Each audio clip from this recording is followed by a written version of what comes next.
That's right, Mrs. Spencer. It'll be ready any time after noon tomorrow.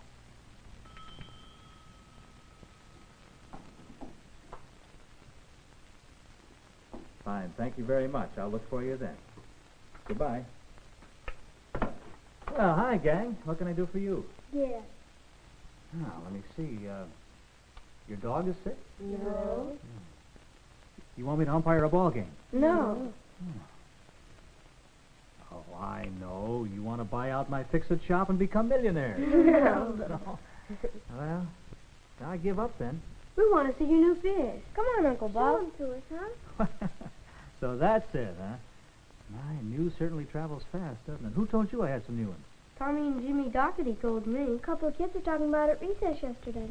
Well, I think it's wonderful that you kids are eager to learn about nature and the wonder world we live in. And honest interest and careful observation are two requirements for becoming good scientists. Come on in my lab. I'd love to show you my new fish.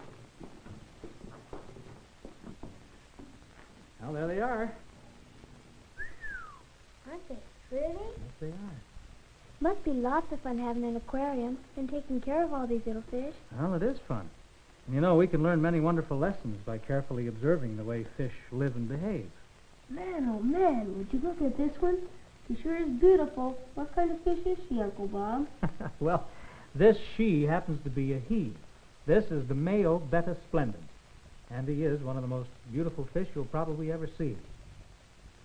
Now, if you look closely, you'll see just about every color in the rainbow sparkling in his sleek body and flowing fins as he swims around in there. But not only does he possess great beauty, he also has a ferocious temper. This little creature is known as the Siamese fighting fish, because ounce for ounce, he's one of the best and toughest fighters in the world, a real champion scrapper among fish. And strange as it may seem, in the family of Betta splendens, it's the father who cares for the babies and raises the family. The father? What does the mother fish do? Well, she performs her sole duty of laying the eggs. You see, the female Betta is much smaller and not nearly as picturesque as the male. And Mr. Betta does not have very much respect for her either. He would just as soon fight with her as he would with another male fish. Now, the Betta is what is known as a surface breather. That is, unlike most other fish, he cannot get enough oxygen from the water, so every few minutes he must rise to the surface and breathe oxygen from the air. But not only does he use air for breathing, he also does something very special with it. When he has decided it's time to raise a family, the male Betta will start to build a nest for his expected offspring. And he builds it with some of the air he takes in. He builds it with air. How does he do that? He blows bubbles. Aw, come on, Uncle Bob, you're kidding. No, I'm not either. That's exactly what he does. First, the father Betta will go up to the surface and breathe in a mouthful of air. Then he will swim to the place that he's chosen to build his nest.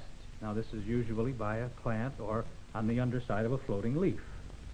Then he will blow out the bubble of air, which is coated with very special saliva from his mouth. Now, it takes many trips back and forth to supply the hundreds of little bubbles that are necessary to house his young ones. The finished nest looks like a shimmering layer of dewdrops just below the water's surface. Then, when the mansion with many rooms is complete, the Bettas are ready to mate. And what a delightful spectacle of courtship this is. Mr. Betta will dart and dash around the female, spreading out his grand fins and tail, displaying all of his colorful finery, while Mrs. Betta just swims patiently along.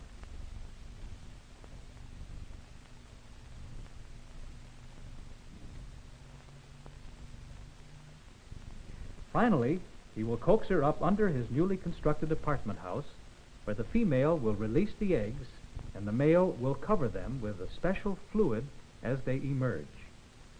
Now, this process is called fertilization and will cause the eggs to grow into new little baby Betta splendens. Then, as the eggs float toward the bottom, Father Betta will swim after them, and when he's gathered up a mouthful of eggs, the male will blow each new egg up among the bubbles in the nest. This process is repeated until there are as many as 200 to 500 eggs in the nest, all sticking tightly to the bubbles and to each other. I think that's so wonderful and beautiful. Ah, girls are so sentimental. Oh, your sister's right, Gary. The plan which enables life to continue and flourish across centuries of time is beautiful, if it is thought of in the manner in which the Creator intended. And every one of us should be careful to recognize the beauty and wonder of this process in all forms of life. But I didn't finish telling you about the bettas. After the father betta has fertilized all of the eggs and placed them up in the bubble nest, he swims back and forth underneath the nest, guarding the eggs very jealously. For fish eggs are just what other fish love to eat. In fact, he won't even let the mother betta come around to visit. About a day after they are laid, the eggs begin to hatch. And after 2 days, the water under the bubble nest is filled with new little baby bettas. But after 3 or 4 days, they leave the nest to search out their own food. 3 or 4 months later, they've grown up into adult male and female fish and are ready to mate and reproduce and carry on the endless chain of life of the betta splendens. I didn't know the father fish always take care of the little ones. Well, don't, Gary. With some other fish, only the mother raises them. In fact, take a look at these in here. Now, they look like just common, ordinary little fish, don't they? Mm-hmm. They're called Egyptian mouth breeders. Now, why do you suppose they're called by that name, Egyptian mouth breeder? Because it's from Egypt? Right you are, Kathy. They come from a very famous river in Egypt. I know, the Nile. The Nile. Good for you, Bobby. Hey, Uncle Bob, look at this fish over here. He looks like he has something in his mouth. You're right, Gary, except for one thing. This he is a she, a female Egyptian mouth breeder. And those tiny things in her mouth are eggs, which will soon hatch into little baby fish. You see, that's where she gets the mouth breeder part of her name, because she raises her babies in her mouth. What? How does she do that? Well, let's begin at the beginning. You see, when the mouth breeders have decided that it's time to increase their family, the male will begin to prepare a place for the female to lay her eggs. He digs a little hole in the sand by violently fanning with his fins. Then he gently coaxes the mother mouth breeder over the nest where she lays a few eggs. The male quickly covers the eggs with a fluid that will make them fertile, so they will hatch into new little Egyptian mouth breeders. Now, this process is repeated until about 100 eggs have been laid and fertilized. Now, the Creator has given most wild creatures a strong instinct to protect their young, and Mother Mouth Breeder performs this task in such a remarkable way. Now, even though she has scooped up all of the eggs into her very large mouth, she will not swallow them. She keeps them in her mouth until they hatch into baby fish. The eggs are only about half the size of a BB, but 100 of them make a pretty good mouthful for this little mother fish. During the 15 days that it takes for these eggs to hatch, the mother mouth breeder will not eat any food at all, and she grows quite thin. Now just imagine the self-control she uses to keep from swallowing those tasty eggs that are in her mouth, especially when fish eggs are fish's favorite food.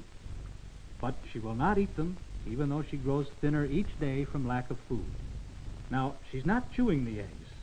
That peculiar motion of her jaws keeps fresh water circulating over the eggs, which provides oxygen and also keeps them clean. In about 12 to 14 days, the eggs will hatch into baby fish. But the babies are still kept in the mother's mouth for several more days. Then they are allowed to leave their floating nursery for short periods of time. But until they are strong and able to protect themselves, the mother will open her mouth when danger threatens, and the little ones will scurry back into the safety of their mother's mouth.